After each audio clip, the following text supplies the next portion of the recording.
Strawberry দূর দেশের একটি ফল, মোহনীয় রস স্বাদ গন্ধে স্ট্রবেরি ফলটির জুড়ি নেই। এর চাহিদা জগৎ জুড়ে। স্ট্রবেরি খেতে সুস্বাদু ও মজাদার। স্ট্রবেরির সুপরিচিত হলেও এর স্বাস্থ্য উপকারিতার কথা অনেকেই জানেন না। স্ট্রবেরিতে রয়েছে ফ্যাট বার্নিং হরমোন, যা ওজন কমাতে গুরুত্বপূর্ণ ভূমিকা রাখে। এটি ক্ষুধা মেটাতেও সহায়ক। স্ট্রবেরিতে রয়েছে পটাশিয়াম, যা রক্ত চলাচল স্বাভাবিক রাখে। এর ফলে উচ্চ রক্তচাপের হাত থেকে রক্ষা পাওয়া যায়। এটি হার্ট সচল রাখতেও সহায়তা করে। স্ট্রবেরিতে থাকা ভিটামিন সি রোগ প্রতিরোধ ক্ষমতা বৃদ্ধি করে। স্ট্রবেরিতে ভিটামিন সি এর পরিমাণ 51.5 মিলিগ্রাম। প্রত্যেক দিন 2 কাপ স্ট্রবেরির জুস পান করলে শরীরের শতভাগ ভিটামিন সি এর চাহিদা পূরণ হয়।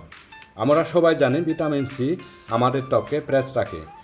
স্ট্রবেরিতে থাকা পুষ্টির উপাদান ও অ্যান্টিঅক্সিডেন্ট রক্ত চলাচল স্বাভাবিক রাখে। তাই স্ট্রোকের ঝুঁকি থেকে রক্ষা পেতে হলে রোজ স্ট্রবেরি খেতে পারেন।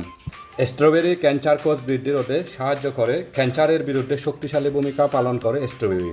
নিয়মিত স্ট্রবেরি খেলে ক্যান্সারের কোষ গঠন হতে পারে না। ধন্যবাদ সবাইকে। ভিডিওটি কেমন লাগলো অবশ্যই কমেন্ট বক্সে জানাবেন।